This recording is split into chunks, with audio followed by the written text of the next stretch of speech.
기도하옵나이다. 아멘.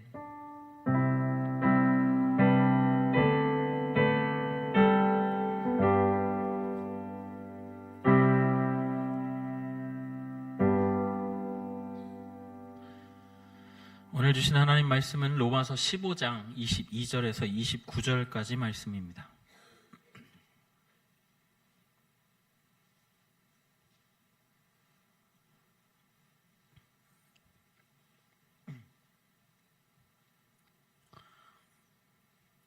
(22절부터) 교독하도록 하겠습니다.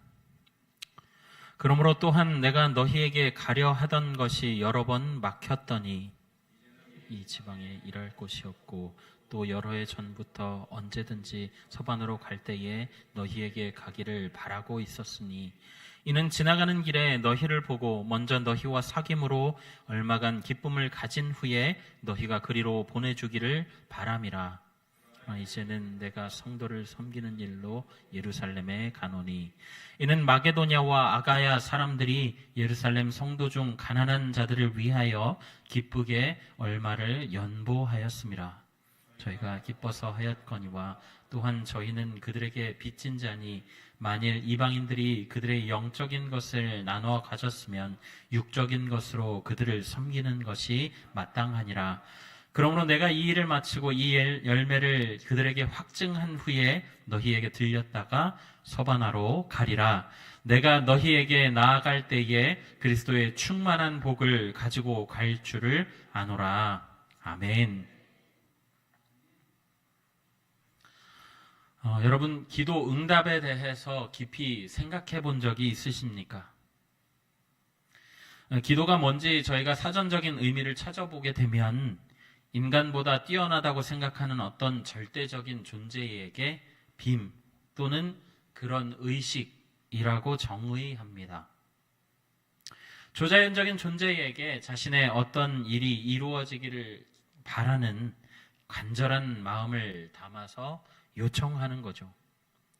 기도는 종교에 국한되지 않습니다. 심지어는 종교를 가지지 않은 사람들도 어떤 일의 성사를 간절히 바랄 때 대상조차 알지 못한 채로 기원하는 경우가 있을 정도니까요. 들어보셨겠지만 하나님, 부처님, 알라신 누구든 들어주십시오라고 하는 경우를 여러분 한 번쯤은 보셨을 겁니다. 사람의 한계와 반드시 이루어져야 하는 욕구가 만나게 되면 형성되는 것이 이 기도라는 거죠. 기도에는 반드시 응답이 따라옵니다. 사람들은 자신이 원하고 바라는 것을 신에게 기도하고 이루어지는지 아닌지에 따라서 기도 응답 여부를 판단하죠. 타종교의 경우 비교적 명확하고 단순하게 응답 여부를 판단할 수 있습니다. 내 기도대로 원하는 대로 이루어졌으면 응답된 것이고 아니면 응답되지 않는 거죠. 그런데 기독교의 기도 응답은 꽤 복잡합니다. 기도 응답인 건지 거절하신 건지 그도 아닌 건지 헷갈릴 때가 종종 있다라는 것이죠. 오늘 우리 말씀을 통해서 그 기도 응답에 대해서 한번 살펴보도록 하겠습니다.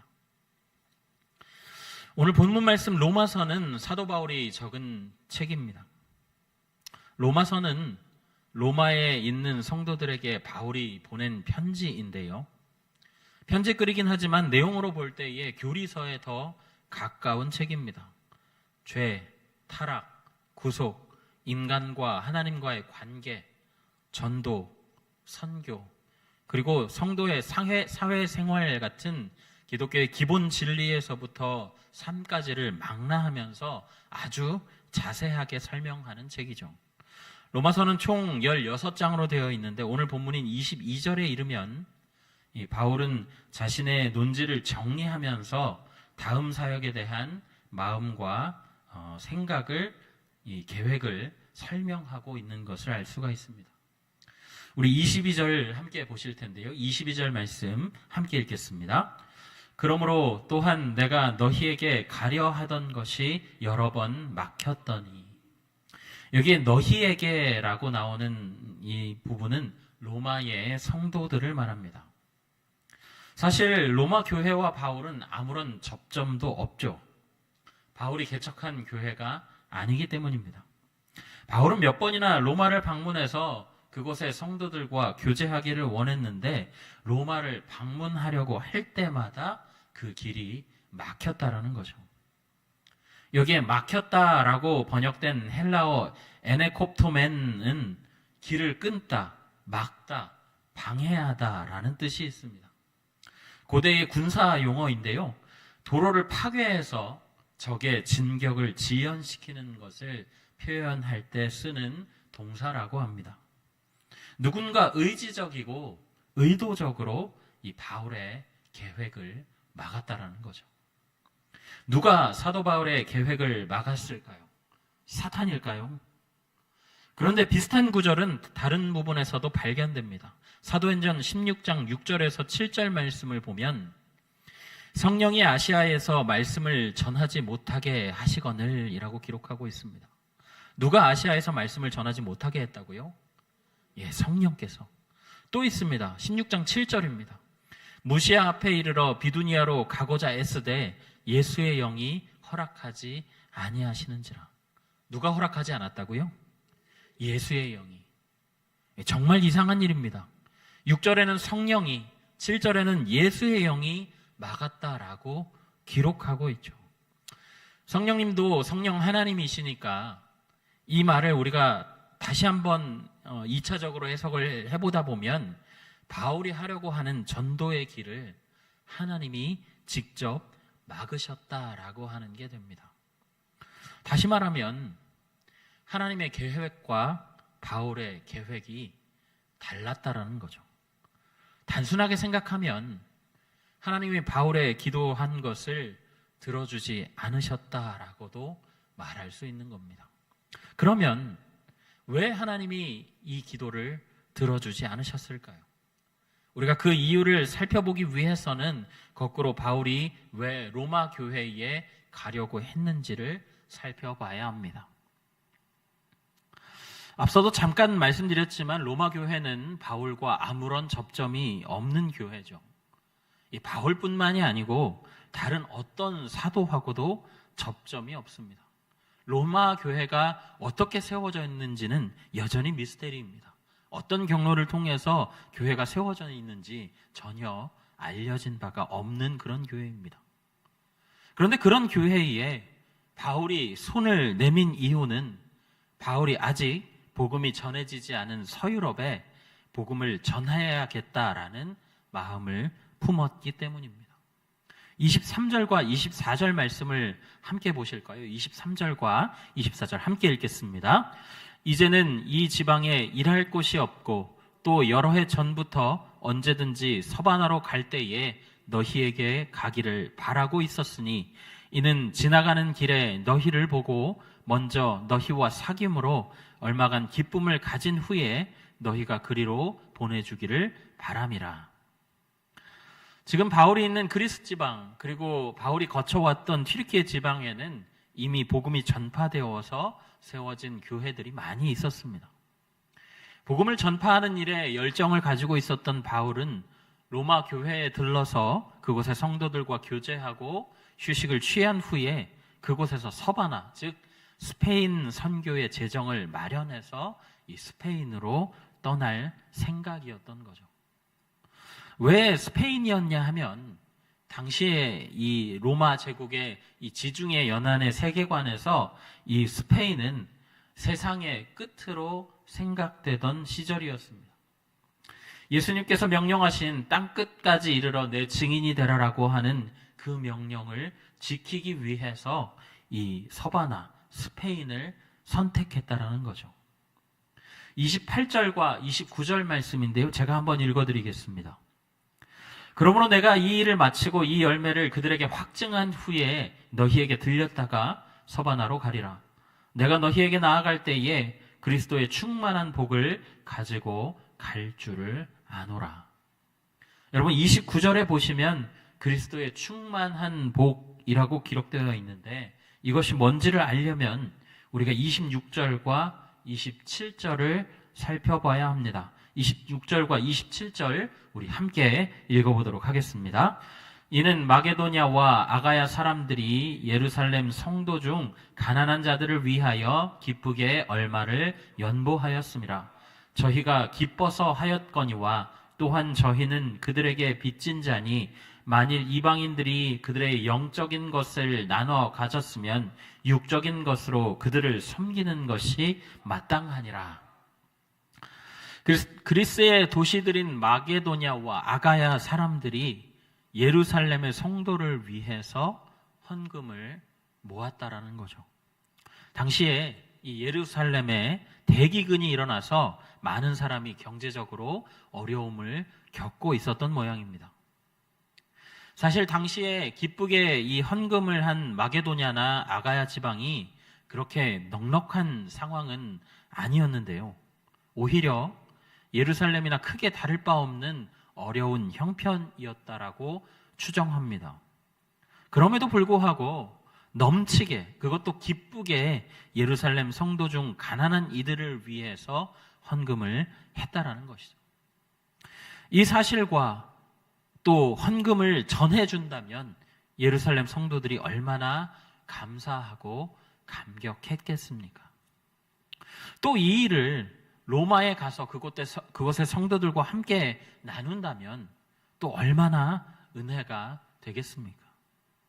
더불어서 이 일을 말함으로 인해서 로마 성도들 안에 우리도 마게도냐와 아가야 성도들처럼 사도 바울의 이 서바나 사역을 돕자라고 하는 마음이 일어난다고 한다면 그보다 더 좋을 수 없는 선순환일 겁니다. 이 바울의 머릿속에는 그러한 장밋빛 계획이 서 있었다라는 거죠. 또 우리가 어렵지 않게 상상이 가능한 것이 이런 계획을 세우면서 바울이 얼마나 기도했겠습니까?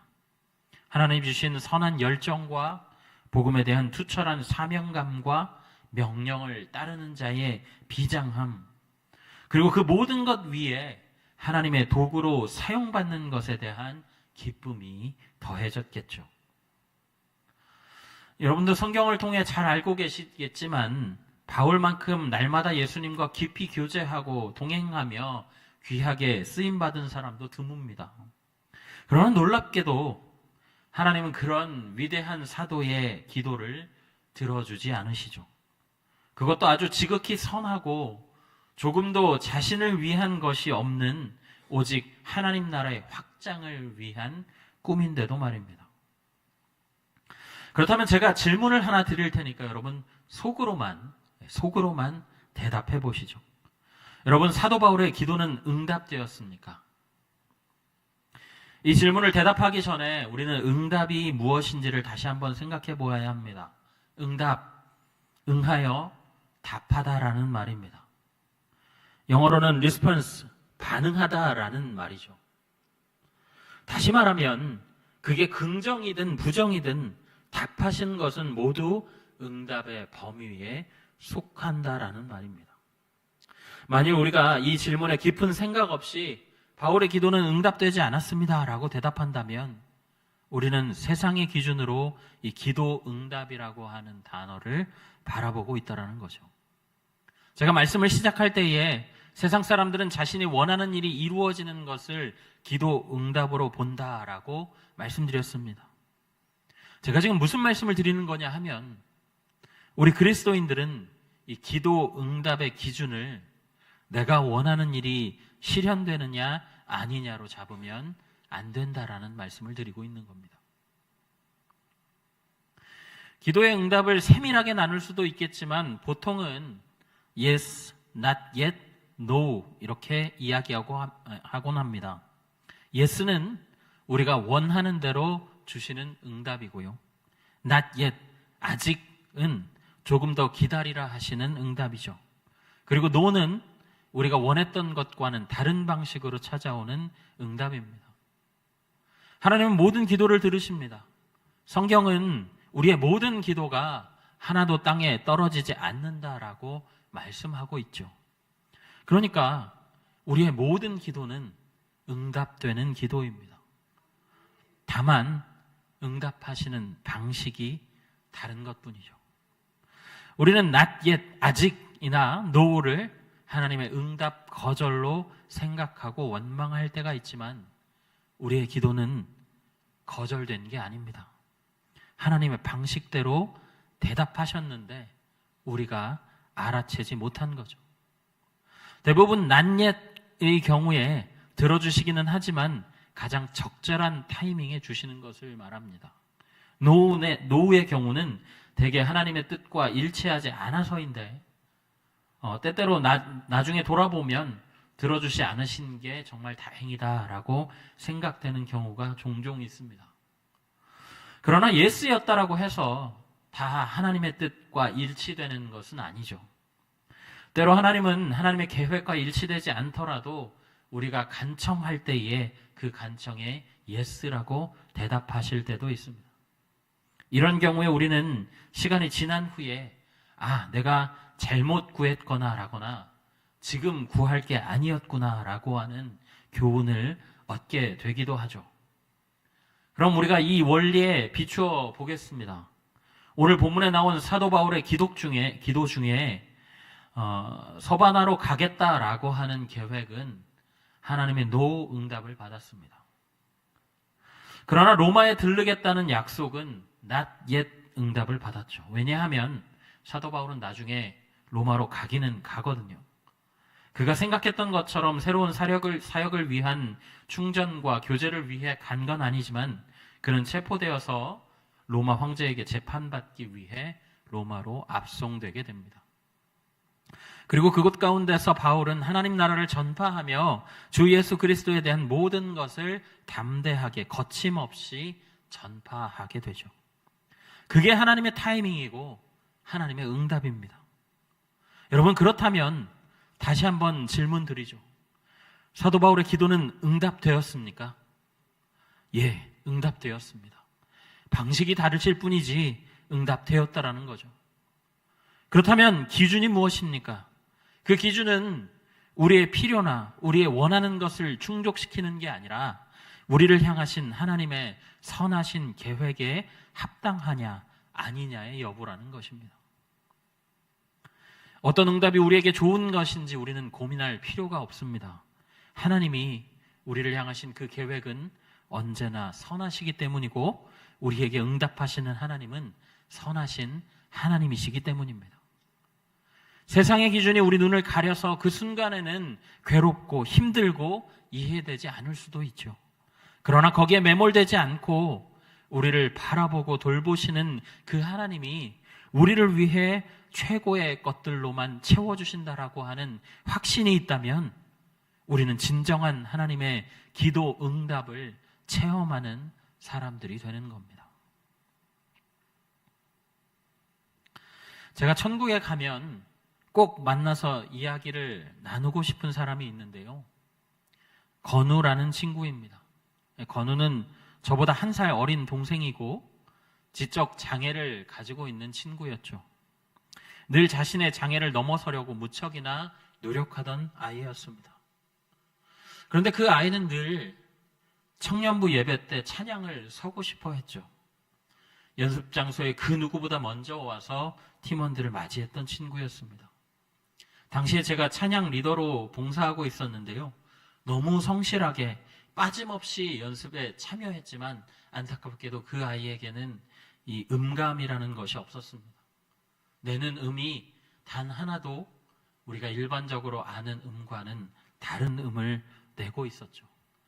그래서 편견 없이 하자라고 하는 마음에 그 아이에게 마이크를 주고 연습을 시켰다가도 너무나도 불협화음이 되는 그 음 때문에 결국은 나중에 마이크를 줄이거나 마이크를 뺏을 수밖에 없었습니다. 그렇게 할 때 그 친구는 늘 이야기했습니다. 나 찬양 서게 해주세요. 나 찬양 드리고 싶습니다라고 이야기했지만 제가 찬양 리더로서 도저히 그 음을 마이크로 확성시킬 수 없었습니다. 그렇게 한 번만 서게 해달라는 건우를 달래고 또 찬양을 설 수 없게 만들었던 게 바로 저였습니다. 그런데 지적 장애우들의 사회 갱생을 돕는 회사에 취직해서 열심히 일하던 건우가 어느 날 출근 시간에 늦어서 급하게 밥을 먹다가 체했습니다. 지적 장애우들에게는 치명적인 일이라고 하더라고요. 병원으로 이송되었지만 회복하지 못하고 끝내 세상을 떠나고 말았습니다. 그런데 놀라운 일이 벌어졌습니다. 예수님을 믿지 않던 건우의 누나와 부모님이 내 동생이, 내 아들이 다니던 교회 나도 가겠다고, 그렇게 열심히 다니며 믿던 그 하나님 나도 믿어보겠다고 교회를 나오기 시작한 거죠. 건우를 케어하며 어떤 방법으로든 그에게 복음을 설명하려고 고민하던 소그룹 리더는 지금 목사가 되어 있습니다. 건우가 찬양하고 싶어 했던 그 소원 때문에 고민했던 저도 목사가 되었습니다. 건우에게 늘 기도하라고 얘기하면 늘 똑같은 기도를 했습니다. 내 아픈 몸 낫게 해주셔서 찬양 서게 해주십시오. 하지만 하나님은 그 기도를 들어주지 않으셨습니다. 지금은 천국에서 아무런 제약 없이 하나님을 찬양하고 있을 텐데, 하나님의 뜻은 그때 건우가 나아서 찬양하는 것보다 그를 통해 그의 가족들을 구원하려고 했던 모양입니다. 그리고 그를 섬기던, 그를 인도하던 리더들을 예수님의 제자로, 예수님을 따르는 자로 세우기 위함이었던 모양입니다. 참 지금 생각해도 가슴 아픈 일이었지만 그게 그의 삶을 사용하는 하나님의 방식이었다라고 이해하게 되었죠. 사랑하는 성도 여러분, 부디 우리 하나님을 내 소원을 들어주는 램프의 진이로 축소하시는 일이 없길 바랍니다. 우리가 원하는 것을 들어주지 않으셨다고 해서 무능력한 하나님으로, 변덕쟁이 하나님으로 보지 마시기 바랍니다. 그분은 때론 우리가 원하는 것을 그대로 들어주실 수도 있고, 기다리게 하실 수도 있고, 거절하실 수도 있습니다. 그러나 그 모든 것이 우리를 향한 선한 계획에서 비롯된다라고 하는 사실을 잊지 마시기 바랍니다. 협력하여 선을 이루시는 하나님의 사랑임을 믿으시기 바랍니다. 혹 지금 눈앞의 일에 기도해도 듣지 않으시는 것 같은 하나님 때문에 고민하십니까? 당황하십니까? 걱정하지 마십시오. 그게 어떤 일이든 하나님은 그 일을 통해 당신의 삶에 역사하실 겁니다. 우리의 삶에 개입하시고 가장 좋은 타이밍에 가장 좋은 것으로 우리에게 주실 거라는 거죠. 이 확신이 우리 성도님들께 있기 바랍니다. 이해가 되지 않더라도, 도무지 하나님의 뜻을 알 수 없어도 하나님은 일하시는 분이라는 확신을 가지셨으면 좋겠습니다. 제가 정말로 좋아하는 찬양 중에 우리 아버지는 이라는 찬양이 있는데요, 이 찬양의 가사를 제가 여러분들께 들려드리도록 하겠습니다. 우리 아버지는 지금도 일하시네. 우리 아버지는 지금도 역사하시네. 눈에 보이지 않아도 쉽게 느낄 수 없어도 우리 아버지는 지금도 일하시네. 우리 아버지는 내 기도 들으시네. 우리 아버지는 내 기도 응답하시네. 눈에 보이지 않아도 쉽게 느낄 수 없어도 우리 아버지는 내 기도 들으시네. 우리 아버지는 나를 사랑하시네. 우리 아버지는 너를 사랑하시네. 그 아들 내어주사 십자가 달리시기까지 우리 아버지는 우리를 사랑하시네. 아멘. 보이지 않아도, 느낄 수 없어도 우리 아버지는 일하십니다. 하나님은 우리의 세미한 음성도 놓치지 않으시고 땅에 떨어뜨리시는 일도 없으신 분이십니다. 아들도 아끼지 않으신 그 하나님이 여러분이 기도할 때에 응답하시는 하나님이라는 거죠. 우리 내 기도를 들으시는 그 하나님, 응답하시는 그 하나님을 의지하여서 세상을 살아가는 성도님들 다 되시기를 예수님의 이름으로 간절히 부탁드립니다. 아멘. 우리 이 시간에 몇 가지 기도 제목 가지고 함께 기도하며 나아가실 텐데요.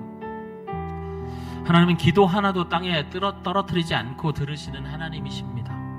우리가 그 응답하시는 하나님이심을 신뢰하며 살아가게 하여 주시옵소서. 기도하는 대로 이루어지지 않는다고 할지라도 나를 향하신 가장 선하신 계획을 준비하고 계심을 확신하고 믿음 가운데 걸어가는 삶 되게 하여 주옵소서.